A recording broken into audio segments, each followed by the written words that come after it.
Iki langsung ngaos ya, terus mungkin nak salam dianggap pidato, jadi langsung Al-Fatihah. Terus nak salam dianggap pidato, mungkin dianggap kampanye malah repot. Langsung ngaos magis. Kulo diminta panitia untuk bikin judul.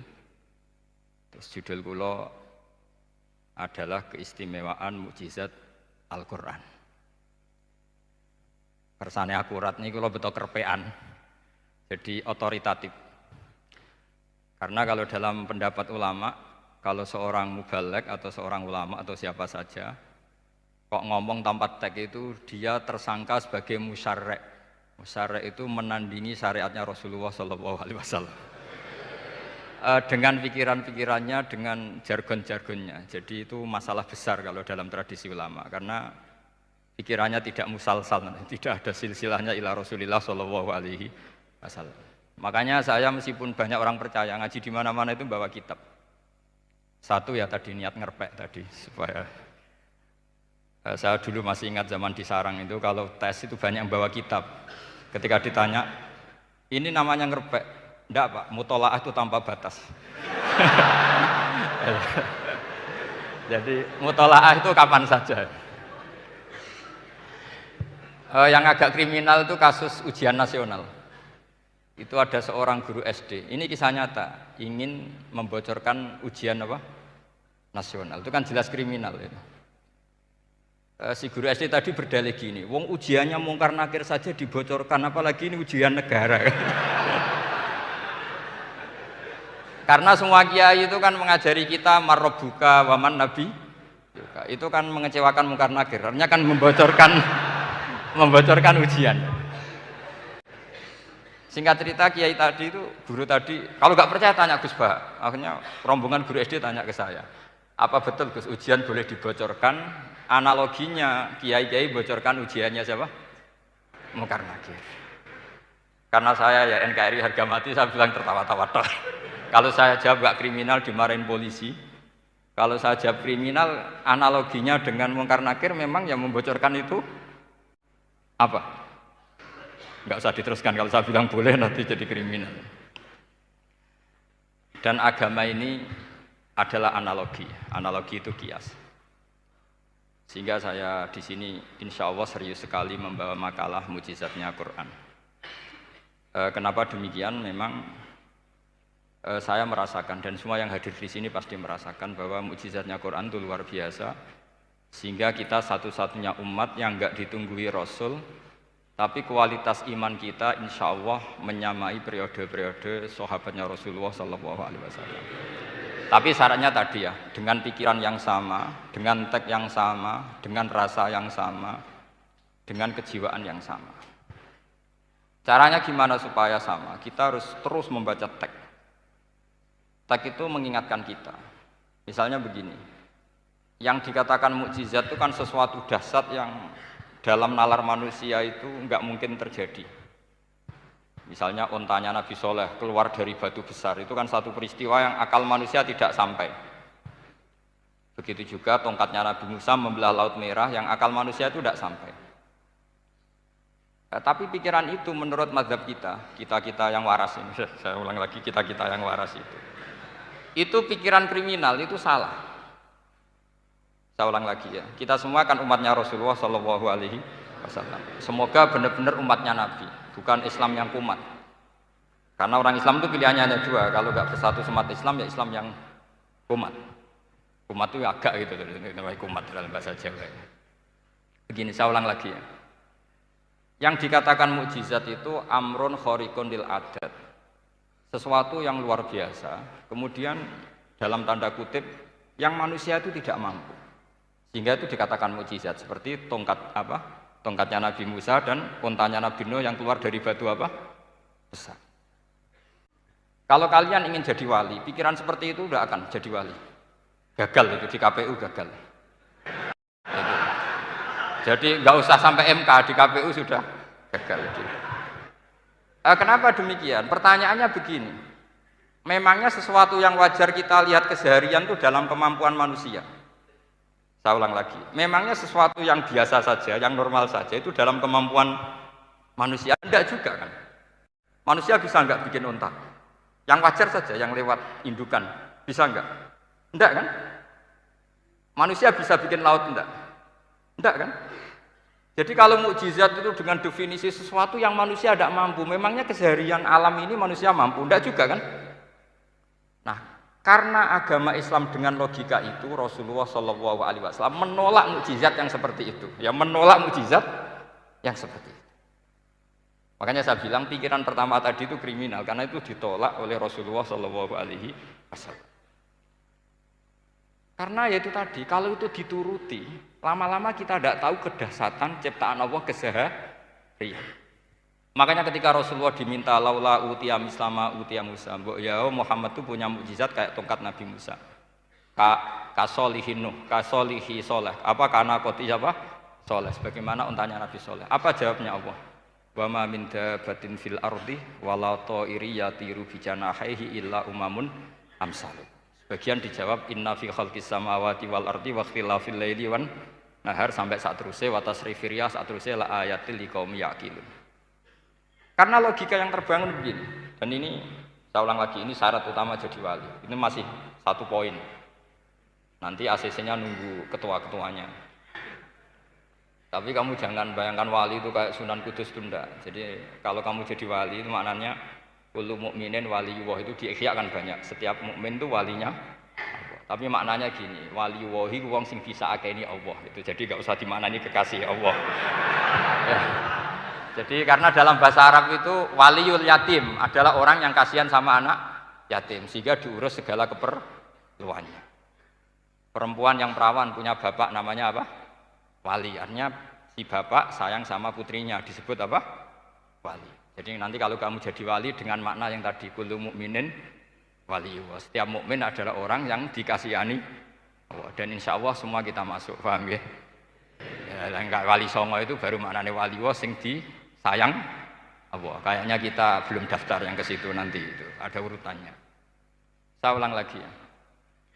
Kalau kita mengakui kudrohnya Allah nunggu mukjizat, yaitu nunggu tongkatnya Nabi Musa membelah Laut Merah, nunggu ada unta keluar dari batu. Maka itu kecelakaan besar dalam tauhid, kecelakaan besar dalam kesaksian kudrotullah. Kenapa? Karena alam yang kita lihat keseharian juga tidak dalam kemampuan kita. Alam yang kita lihat keseharian juga tidak dalam kemampuan kita.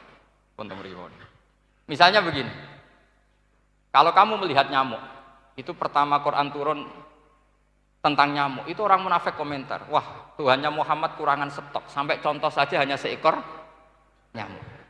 Tapi apa kata Allah? Inna Allaha la yastahi ayyadriba masalam ma ba'udatan fama fawqa. Nyamuk itu bukan sekedar kecilnya.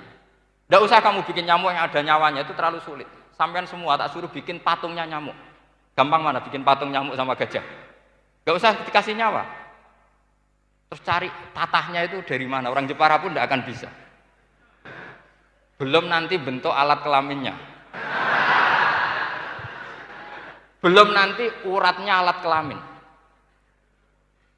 Belum nanti punya jantung, jantung punya urat. Jantungnya nyamuk juga punya kuman.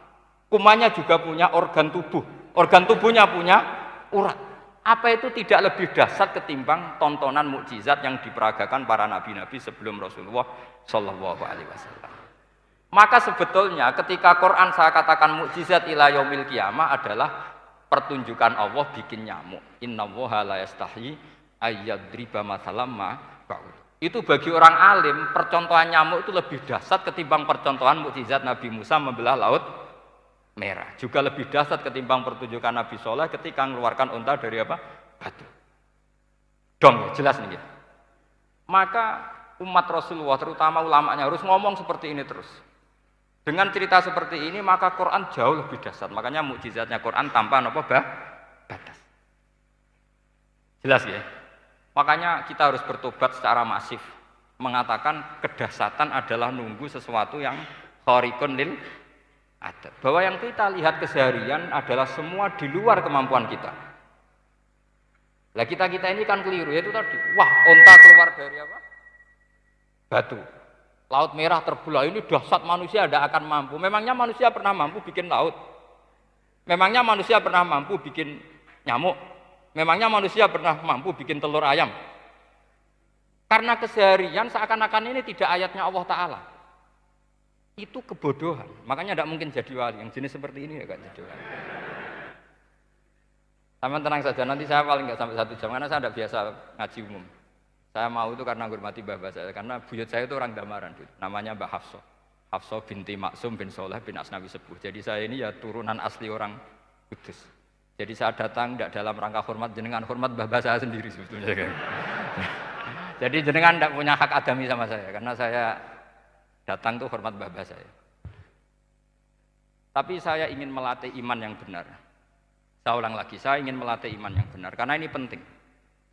Sehingga Allah cara menjelaskan iman itu aja inna fi khalqis samawati wal ardi. Kamu lihat saja langit dan bumi. Seterusnya sampai waqtilafil laili wan nahar, sampai wal fulkil lati tajri fil bahri, terus sampai wa tasrifir riyah. Ini semua tontonan yang kita lihat semuanya di luar kemampuan kita. Itu tadi contoh paling gampang nyamuk, kayak apa?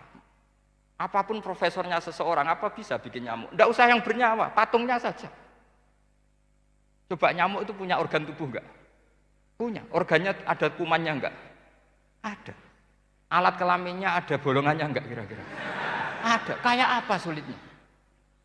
Jadi andaikan saya ke umatnya Nabi Musa terus bengkai lah sama Nabi Musa, ini gue Nabi Musa keren punya tongkat. Saya akan bilang Rasulullah lebih keren karena punya Quran. Nah di sini makna kenapa mukjizatnya Quran dikatakan afdolul mukjizat, mukjizat paling keren, paling hebat. Karena menjadikan manusia punya nalar yang lebih objektif. Artinya lebih objektif. Kenapa kita hanya kagum dengan sesuatu yang dahsyat? Dengan alasan kita tidak mampu. Memangnya dengan hal-hal yang keseharian kita mampu? Tidak juga kan? Jelas ya? Mohon bener nih ya. Mohon bener gimana ini? Mohon gini malam selai didandani bareng-bareng. Mohon bener ya. Sehingga iman di era Rasulullah SAW itu nggak lagi butuh sesuatu yang khariqun lil. Kedua pertimbangannya Rasulullah Muhammad SAW, mukjizat yang khariqun lil adat itu resikonya lebih tinggi untuk tidak abadi. Nanti saya bacakan takbirnya. Misalnya tongkatnya Nabi Musa itu hanya disaksikan oleh orang yang di era itu. Itu pun yang kebetulan menyaksikan. Saya ulang lagi ya. Resiko mukjizat mahsusah istilahnya, mukjizat yang bisa dilihat dengan indera, itu resikonya hanya dilihat orang yang di saat itu menyaksikan. Gimana? Ini prosedur. Agak gaul nih. Nggih peci, mboten. Terus gimana? Oke. Saya teruskan lagi ya. Niki mau normal nih. Mboten kebanteran nih. Mboten kebanteran nih. Saya ulang lagi ya. Jadi yang dikatakan mukjizat itu seringnya kan dikasih definisi satu pertunjukan yang di luar kemampuan manusia. Sehingga tongkat Nabi Musa membelat Laut Merah disebut apa? Mukjizat. Ontanya Nabi Soleh keluar dari batu disebut apa? Terus lucunya disebut alasannya karena manusia tidak mampu. Memangnya manusia mampu bikin onta normal yang lewat indukan? Mampu enggak? Enggak. Artinya umatnya Rasulullah lebih sering melihat kekuatan Allah Subhanahu wa ta'ala kulla waqtin wa hinin, setiap saat. Karena cara berpikir sudah dibenahi Al-Qur'anul Karim. Paham ya? Maka untuk jadi wali umatnya Nabi itu lebih mungkin karena melihat kedahsyatan Allah setiap saat. Tidak usah nunggu sesuatu yang super kayak apa? Kan filakil bahri, sebagaimana laut terbelah oleh tongkatnya Nabi siapa? Musa. Terus ketiga, kalau logika mukjizat gini itu terus menerus seperti yang dialami Nabi Musa, resikonya adalah umat selalu menuntut hal yang aneh-aneh dan melupakan hal yang pokok. Itu lebih bahaya lagi. Misalnya begini contoh gampang. Kita ini hidup di bumi setelah sampean belajar ilmu falak atau astronomi atau belajar geologi. Planet yang sebesar ini apa? Semuanya itu sudah maha dahsyat. Gara-gara kita berpikir butuh kejadian yang aneh, Ya gara-gara ingin kejadian aneh. Mungkin lama-lama Anda ingin cari model hewan yang kepalanya itu di pantat. Baru percaya kudrohnya Allah. Lama-lama kamu jadi dukun. Seneng ular yang berkepala manusia, itu baru dasar. Nanti menjadi klinik. Makanya kritiknya ulama, mukjizat itu tidak perlu dituruti. Karena kalau dituruti itu bahaya bagi kelangsungan kenormalan kita. Makanya kata Abdul Hamid Khan, termasuk kitab yang saya kagumi, kata beliau begini, yang menjadikan orang kafir adalah dia nganggep kudrohnya Allah Ta'ala itu bergantung sesuatu yang dahsyat. Dia nggak sadar bahwa keseharian dalam hidupnya semuanya pertunjukan kudrohnya Allah Subhanahu wa Ta'ala. Kayak tadi, saya contohkan nyamuk tadi. Inna woha la yastahi ayyadriba masalam ma. Terus terusannya ba'udotan fama foko. Kayak apa susahnya bikin nyamuk? Sudah kecil, punya alat kelamin, punya organ, punya urat. Lalu dalam tubuhnya juga ada kuman, kumannya juga berorgan. Kebayang nggak Anda bikin seperti itu? Enggak. Dasar mana dengan tongkatnya Nabi Musa? Sama-sama berstatus kita tidak mampu sama sekali. Dasar mana? Sama kan? Nah, itu yang diinginkan Rasulullah Shallallahu Alaihi Wasallam, dan Al-Quran menggiring kita cara berpikir begitu terus. Sehingga Quran cukup menghentikan wa ma min dabbatin fil ardi wala ta'iri yatiru bi janahaihi illa umamun amsalukum. Sebetulnya burung yang setiap hari terbang, yang setiap hari lewat Anda, itu semuanya bukti kekuasaan Allah Subhanahu wa Ta'ala. Tidak usah nunggu kejadian-kejadian super dahsyat. Terus keempat, korbannya para kiai, termasuk saya. Jadi nanti kalau saya tidak bisa haji terbang, wah tidak kiai, tidak bisa terbang. Tidak bisa kayak Harry and Potter misalnya gitu, tidak bisa kayak Harry. Jadi nanti kiai juga dituntut gitu, bisa terbang kayak Aladin. Jadi nanti repot. Semua kebenaran agama bergantung pimpinannya ini punya kedahsyatan-kedahsyatan itu. Akhirnya celakanya apa? Ada orang yang pura-pura dahsyat tapi penipu, kayak kasusnya Dimas Kanjeng. Oh nggih. Mboten apa-apa, sing penting ini lancar mon. Nggih nggih.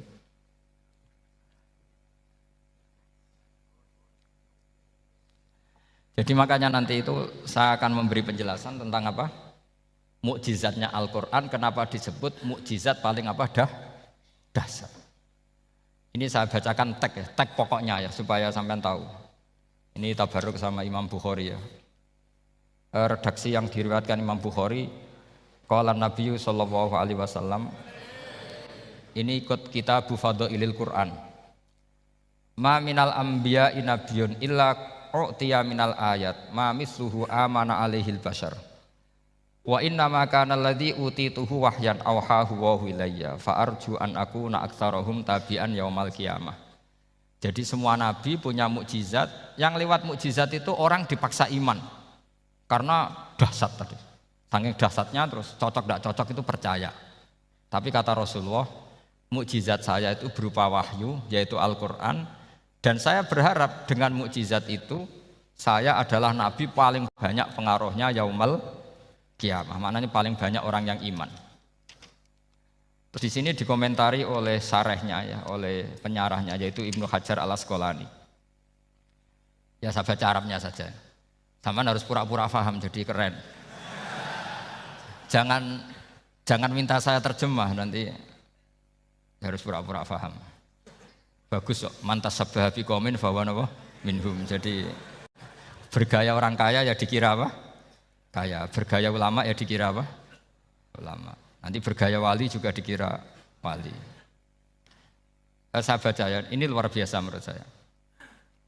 Al makna annal mu'jizati al madiyata kanat khissiyatan tusyahadu bil absor kana qoti soleh wa asa Musa wa mu'jizatul Qur'ani tusyahadu bil basirah.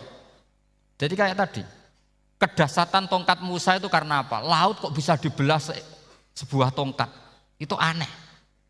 Kalau maknanya aneh adalah di luar kemampuan manusia, nyamuk lebih aneh. Kayak apa susahnya bikin organ apa? Nyamuk yang sekecil itu.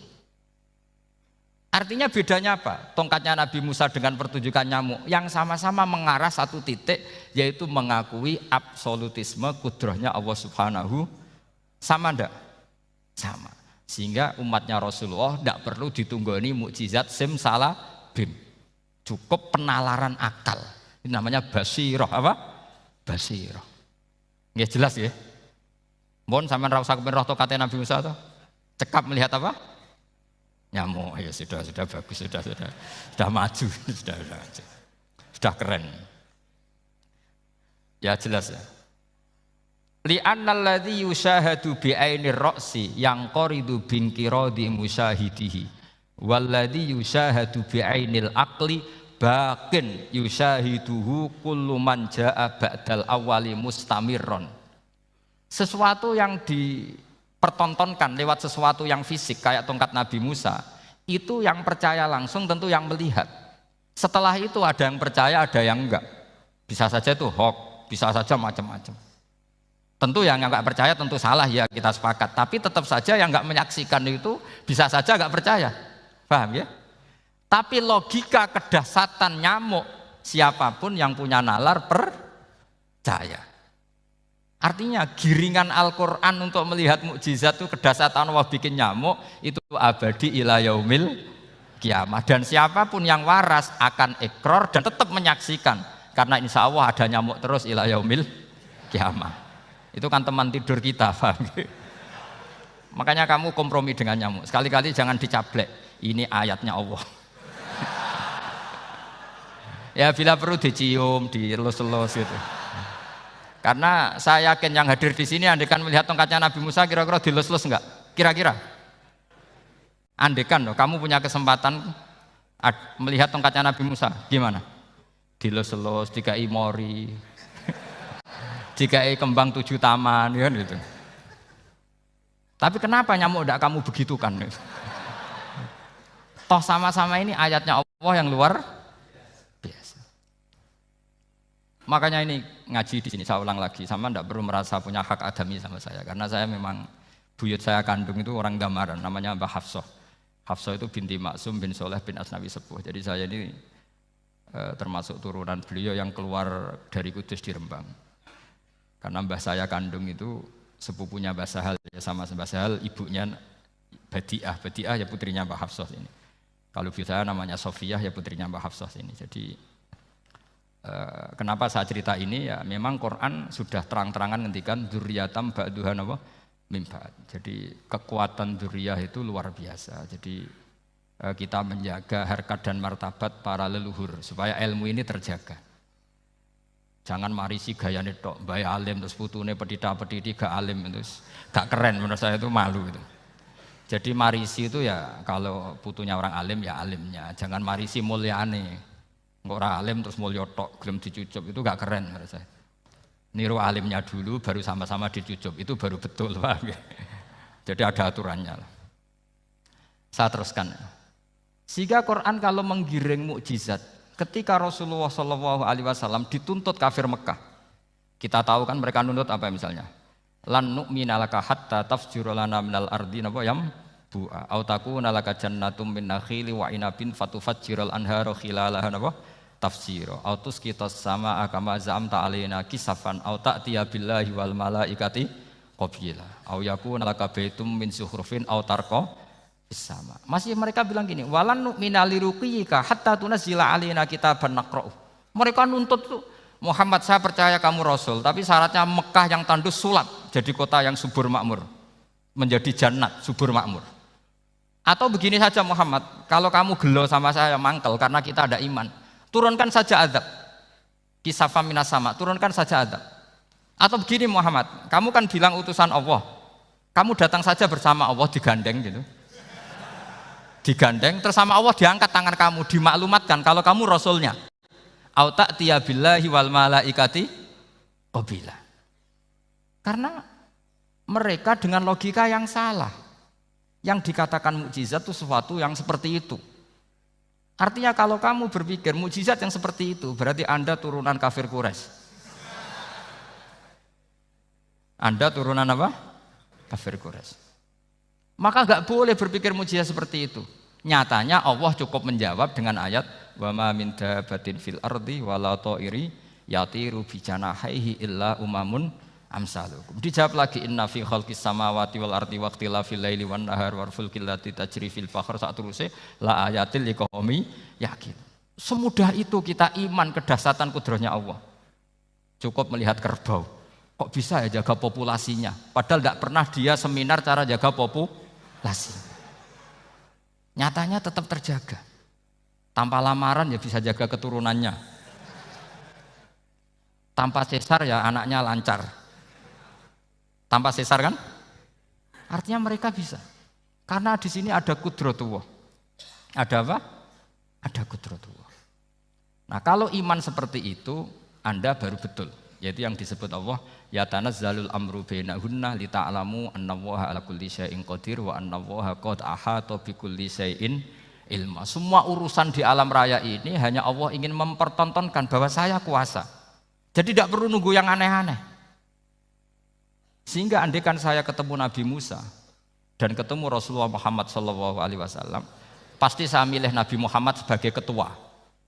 Karena Nabi Muhammad yang bikin sarana iman dengan sarana yang seluas-luasnya, dan sarana ini tidak habis dan ada di mana saja, yaitu sarana ikrar bahwa Allah kudroh dan kudrohnya tanpa batas. Nabi bikin sarana apa saja, melihat langit, bumi, lautan, nyamuk, hewan, semuanya sarana untuk ikrar kudrohnya Allah Subhanahu wa ta'ala. Sementara Nabi Musa mempertontonkan hanya nunggu mukjizat sing khariqun lil adat. Paham ya? Makanya wajar kalau Nabi bergelar Afdolul Ambiya Sayyidul Awwalin wal Akhirin. Karena memang lebih efektif cara menggiring supaya orang iman. Sekarang sudah tahu kenapa Nabi jadi Sayyidul Awwalin wal Akhirin? Sudah. Mungkin kemarin-kemarin tahu tapi gak tahu logikanya. Pokok iman. Selewat ke musola ngaji iman. Itu iman yang kurang betul itu, karena tanpa nadzor. Itu namanya taklid yang statusnya mukhtalaf alaih, masih disidangkan di MK, paham ya? Iman. Jadi iman taklid itu iman yang masih disidangkan oleh para ulama. Ada hakim yang bilang sah, ada hakim bilang tidak sah. Tanya anak-anak Qudsiyah. Imanul muqallid itu mukhtalaf alaih apa mujma' alaih?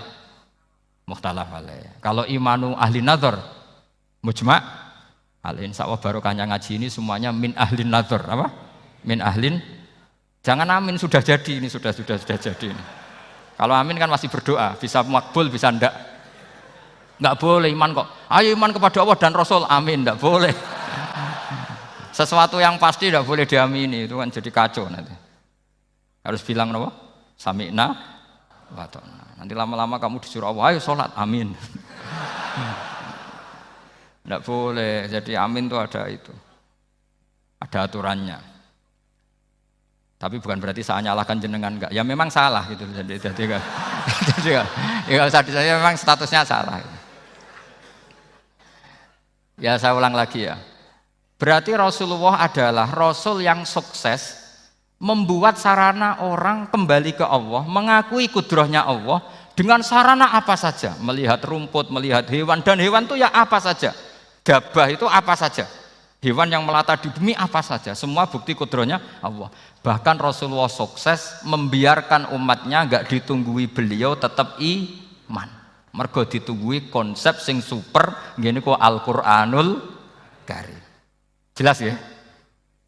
Tapi caranya memahami ya seperti yang saya terangkan ini.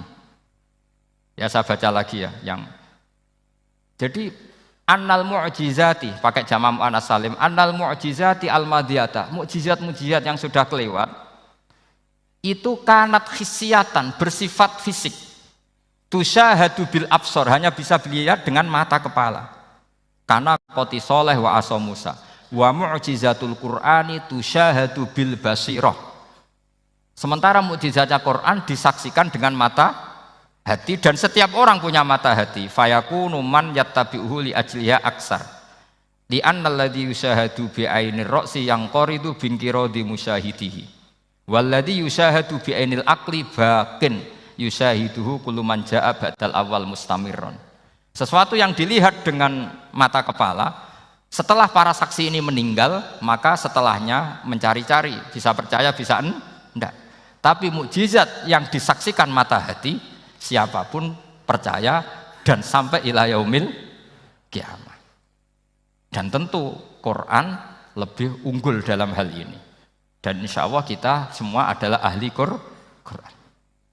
Yaitu harus punya kesimpulan falam mata bayana lahu qala a'lamu annallaha ala kulli syai'in qadir. Sebagian ayat wa li ta'lamu annallaha ala kulli syai'in qadir wa annallaha qad ahata bi kulli syai'in ilma. Itu kenapa mukjizat Al-Qur'an dasar. Itu yang gampang-gampang ya, melihat nyamuk, unta, kerbau itu yang gampang. Anda tak naikkan kelas sedikit menjadi agak ilmiah. Misalnya begini, kamu ahli falak. Misalnya kamu ahli falak, misalnya kayak Batu Rehan ya. Itu pasti tahu kalau matahari dan rembulan dibikin Allah itu asyamsu wal qamaru bihusban. Bahwa matahari dan rembulan dibikin ini untuk hisab. Walladzi ja'ala syamsa diya'a wal qamara nura wa qaddarahu manazila li ta'lamu 'adadas sinina wal hisab. Sehingga ketika ternyata betul Samsiyah bisa dihitung menjadi tahun Samsiyah. Yang oleh bahasa milenial disebut Masihiyah. Sayyidina Umar agak tersinggung. Sebetulnya yang namanya hisab itu tidak ada hubungannya dengan Masehi dan Hijriyah, itu tidak ada. Semua berdasar matahari atau apa? Rembulan. Lah sialnya yang Samsiyah ini oleh bahasa internasional disebut apa? Masihiyah. Makanya Sayyidina Umar marah terus bilang ya sudah kalau gitu Qamariyah bikin apa? Hijriyah. Jadi itu sebenarnya nama politik. Sebetulnya kalau objektif yang jadi ukuran ya Samsiyah sama Qamariyah. Berhubung ini sudah diambil tetangga, partai sebelah, akhirnya ya kira-kira gitu loh. Jadi kira-kira seperti itu. Akhirnya kita namanya apa? Hijriyah, apa Samsiyah sama apa? Hijriyah. Sebetulnya yang asli ya Samsiyah, Qamariyah. Tapi nggak apa-apa lah. Dunia itu mesti ada politiknya. Lah yang repot orang-orang fanatik hukum pakai bahasa nasional, itu repot. Jadi misalnya kematian Yesus Kristus, itu mesti Batu Rehan kan nggak percaya. Akhirnya ditambahi kematian Sibeh. Karena kalau bilang iya kan percaya, makanya ditambahi apa? Sibeh. Karena menurut orang Islam berkeyakinan Nabi Isa itu nggak terbunuh, maka ditambahi apa? Sibeh.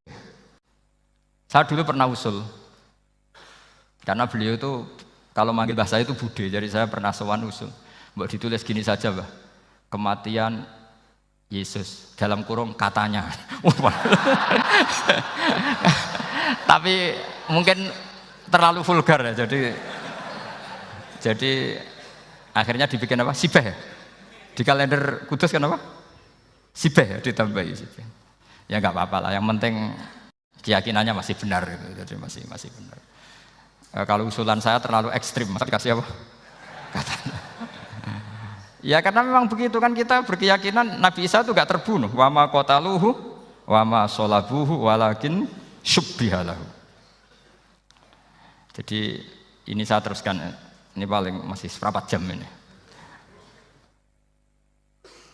Kalau kelamaan sampean dolim itu ganggu kiai lama-lama gitu. Saya tadi sudah bilang sama panitia, orang Indonesia itu gak sopan. Kalau suka kiai itu didatangkan, itu agak masalah sebetulnya. Dalam etika itu masalah. Kalau seneng kiai ya sowan ngaji. Jangan sowan di dalam, itu ganggu ya, sowan ngaji saja. Dulu Imam Malik itu anaknya raja itu, Imam Malik itu seangkatan dengan Harun Ar-Rasyid. Makanya jangan berharap kalau saya gampang diundang. Bukan karena saya sombong, memang etikanya seperti itu. Jadi Imam Malik diminta datang ke istana untuk ngajar anak-anaknya Harun apa? Ar-Rasyid. Masyhur Imam Malik tersinggung terus kata bilang, al ilmu yu'ta la ya'ti. Ilmu itu disowani bukan sowan. Akhirnya Harun Ar-Rasyid minta anak-anaknya datang ngaji ke Imam Malik. Itu anak presiden. Imam Malik berani, al ilmu yu'ta la ya'ti. Tapi kalian beruntung karena saya hormat sama mbah-mbah saya yang di sini. Wong makom buyut saya itu ya berarti apa ya? selatannya makamnya Sayyid Ja'far Shadiq itu di situ kan ada makamnya Mbah Soleh, Mbah Maksum itu mbah saya. Makanya dulu saya ngaji di sini lama di Damaran itu. Maksudnya lama itu ya mungkin setahun. Karena saya memang mulai kecil di Sarang, sampai sekarang saya masih ngajar di Sarang. Tapi dulu cukup ya, karena saya kesini sudah hafal Quran, jadi hanya setor setiap hari satu juz, jadi cepat lah. Saya tidak punya masalah ingatan, alhamdulillah, jadi cepat hafal. Saya terangkan lagi ya, ini penting ya, masalah mukjizatnya Quran. Selama ini orang tuh mau bilang tok, mukjizatnya Quran itu dahsyat, tapi nggak bisa menerangkan. Itu masalah. Makanya kita harus bisa menerangkan mukjizatnya Quran dahsyat itu apanya. Yaitu tadi, tongkatnya Nabi Musa hanya disaksikan oleh orang yang di era itu. Toh tujuannya mukjizat adalah diakui kemudian orang menjadi iman. Lalu Rasulullah SAW beliau sudah intaqala ila rafiqil a'la. Tapi konsepnya Quran menjadikan orang yang enggak ditunggui beliau tetap iman ila yaumil kiamah. Itu yang maksud fa'arju an akuna aktsarahum tabi'an yaumal kiamah. Mukjizat saya itu cukup Quran kata Nabi, dan dengan mukjizat itu orang akan iman ila yaumil kiamah. Caranya seperti ini. Karena tadi sedahsyat-dahsyatnya mukjizat tujuan utama orang terdikte supaya ikrar ngakui kudrohnya Allah. Lah ngono kok ngenteni tongkat sakti lah opo? Cukup deloknya mau. Paham nggih? Jelas ya? Alhamdulillah mau naik kelas ini sudah benar ini sudah benar. Terus kedua begini, kedahsyatan Quran lagi. Quran itu bisa merunut mentartibkan logika, bahkan logika ini logika yang universal. Siapa saja merasakan logika itu. Misalnya begini, dulu orang kafir itu punya Tuhan banyak, tentu yang dipertuhankan ya mana? Yang dipertuhankan itu banyak, karena pikiran mereka urusan banyak, problem banyak, ya Tuhannya harus banyak. Ada BPKB 3D kan, istri cerewet macam-macam lah, itu kan problemnya banyak, maka Tuhannya harus banyak. Karena Tuhan itu maknanya penyelesai masalah. Sehingga kalau masalahnya banyak, Tuhan harus banyak. Ketika Rasulullah membawa konsep satu Tuhan, mereka janggal. Makanya mereka bilang, aja'alal alihata ilaha wahida inna hadza lasyai'un ujab. Masa Tuhan satu? Ini aneh, nggak bisa. Tuhan harus banyak, karena masalah kita banyak. Itu terpatri, di otak mereka terpatri. Lalu Nabi dengan santai diajari Allah menerangkan, andaikan kalian punya majikan banyak dan perintahnya beda-beda, kamu suka enggak? Ya enggak suka, Mat, enggak enak. Punya majikan banyak itu udah enak. Milih mana majikan banyak sama satu? Satu aja, Mat. Tuhan kamu adalah majikan kamu. Kalau banyak kamu bingung. Ya, Mat, satu aja, Mat. Itu segampang itu. Jadi menggiring, Tuhan itu kan bos kita, tuan kita. Kalau banyak berarti yang memerintah kita banyak, dan bisa konflik bos-bos kita ini karena berebut anak buah tadi. Akhirnya mereka, kalau kamu punya majikan banyak dan perintahnya beda-beda, semuanya minta dilayani, kamu pusing enggak? Ya pusing, Mat. Minta mana? Majikan banyak sama satu? Satu saja, Muhammad. Ya Tuhan kamu adalah atasan kamu, maka harus satu. Mereka paham. Oke, Mat, Tuhan satu. Itu yang dimaksud dorobawaw matalar rojulan fihi syuraka umutasyakisuna wa rojulan salamal lirojul hal yastawiyani masalah. Langsung alhamdulillah, karena mereka yang paling bodoh pun paham dengan logika itu, paham kalau Tuhan banyak, perintahnya banyak, kita repot. Maka Allah bikin satu masalan, yaitu rojulan fihi syuraka umutasyakisuna wa rojulan salamal lirojul. Satu lelaki, satu bos, satu perintah. Kayak apa mudahnya Allah. Kemudian mereka tetap menuhankan Lata, Hubal, dan Uzza. Karena mereka dipertuhankan. Sebenarnya enggak pernah Tuhan, tapi dipertuhankan. Allah memberi contoh itu sederhana sekali.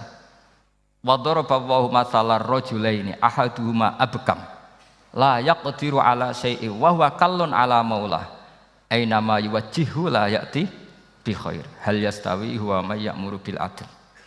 Kata Rasulullah, Lata itu menurut kamu apa? Ya Tuhan kami. Muhammad, Hubal ya Tuhan kami. Uzzah ya Tuhan kami.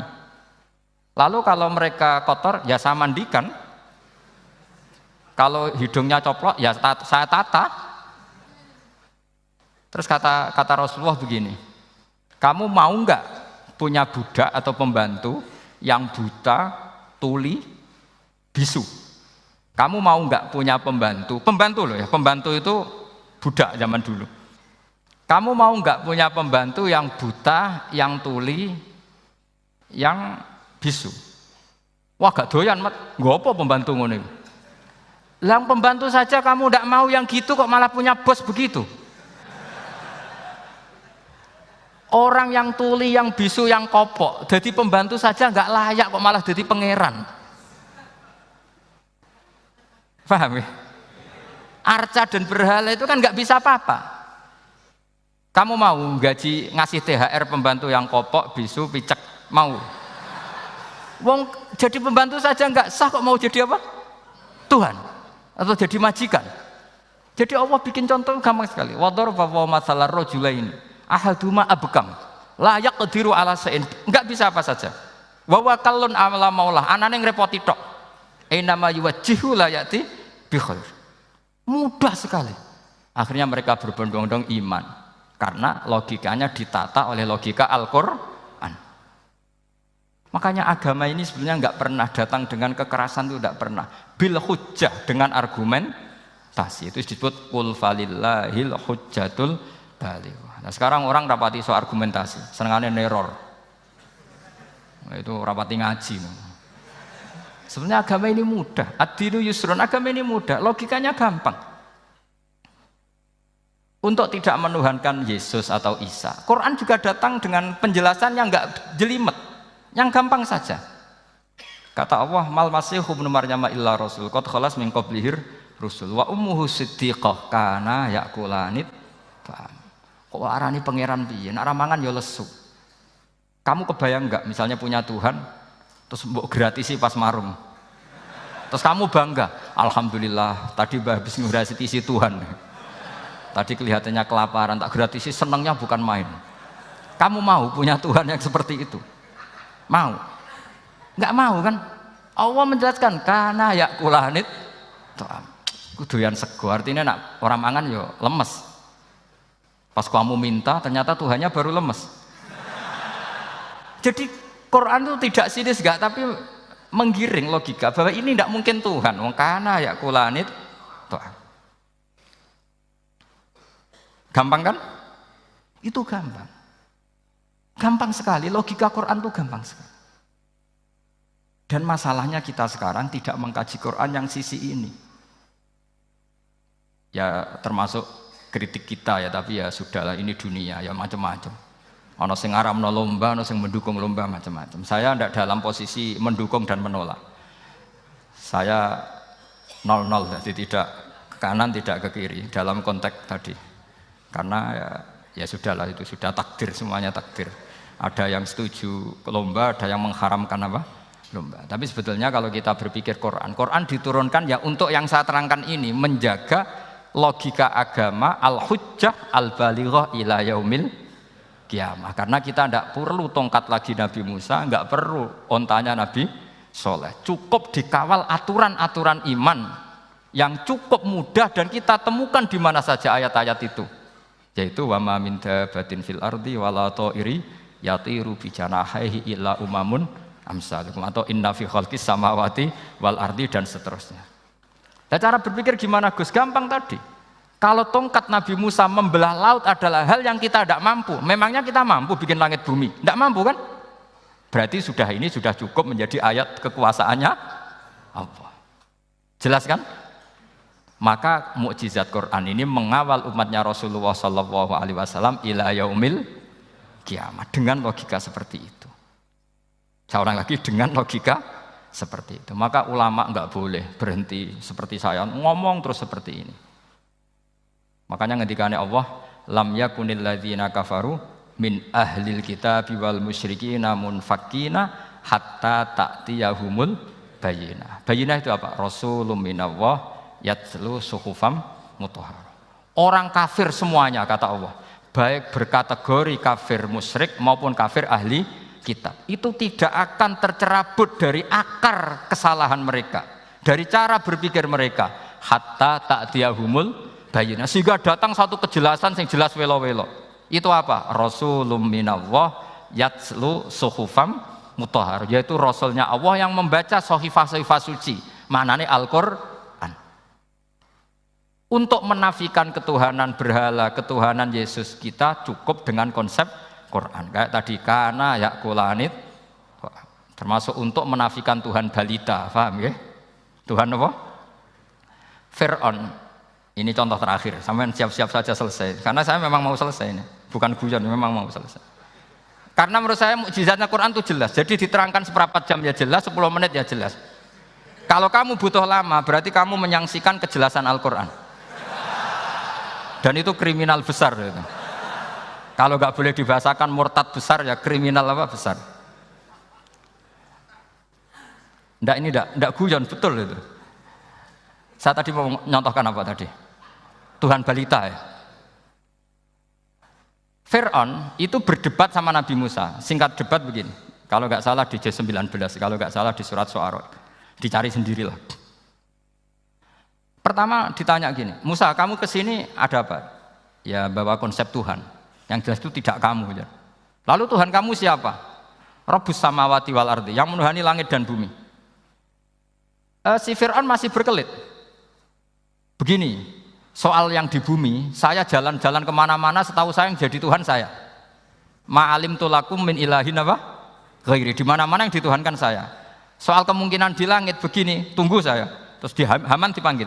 Ya Haman ibnili sarhal ali abluhul asbab as-samawati fa'attali'a ila ilahi Musa. Haman, bikinkan piramida yang tinggi. Saya mau lihat Tuhannya Musa, apa betul ada? Padahal andaikan terjadi piramida kan Tuhan pun nggak bisa dilihat. Wong sampean yang wali saja tidak bisa melihat.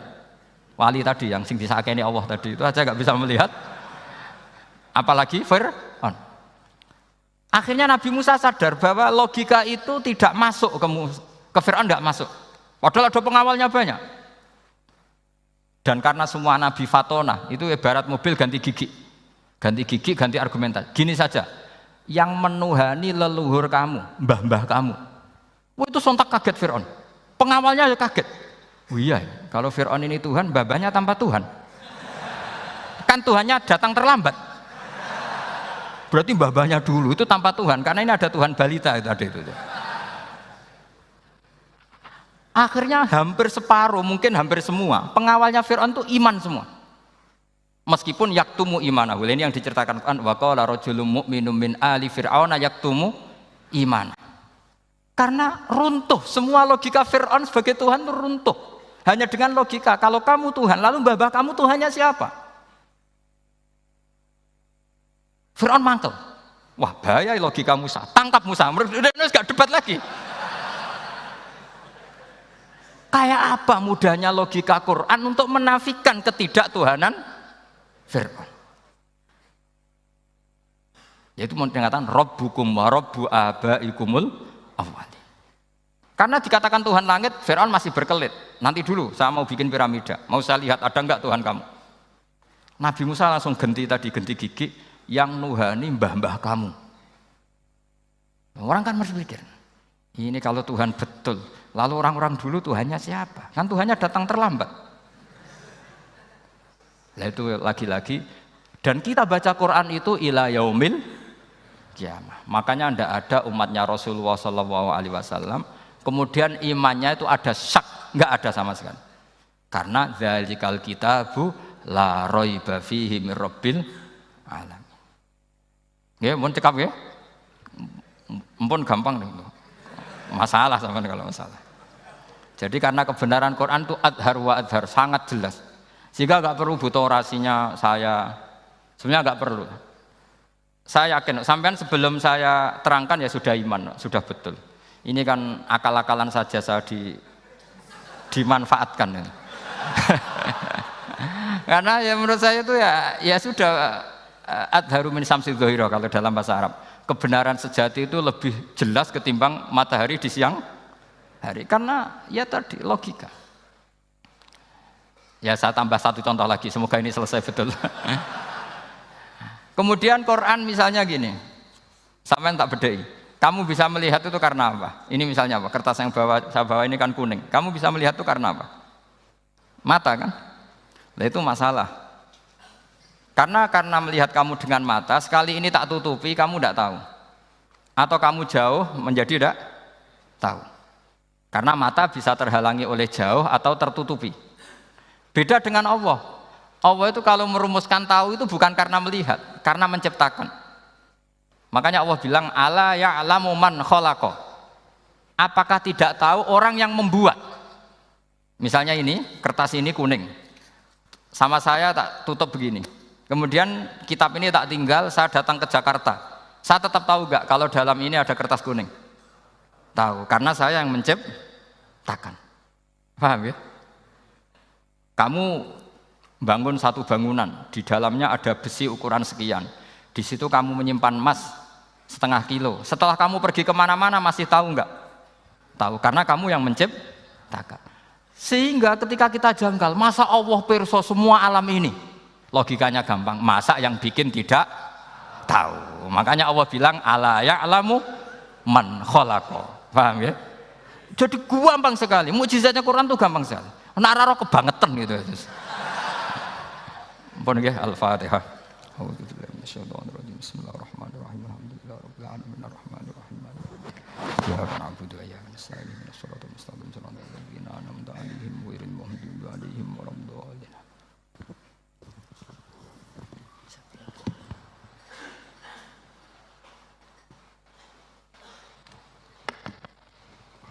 Yang doa siapa?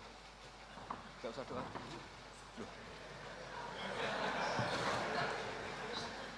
Kalau doa itu sunatnya khufyah rahasia, jadi tidak bisa mik.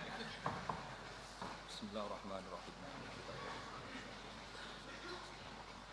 Wala alihi washabbihi baraka sallallahu alaihi wasallam. Wa ja'alna mutahabbina fika mutanasifina fika mutabayyina. Waj'alna ya Allah ma yaqumu bi hadhihi al-amri wa ila kalimat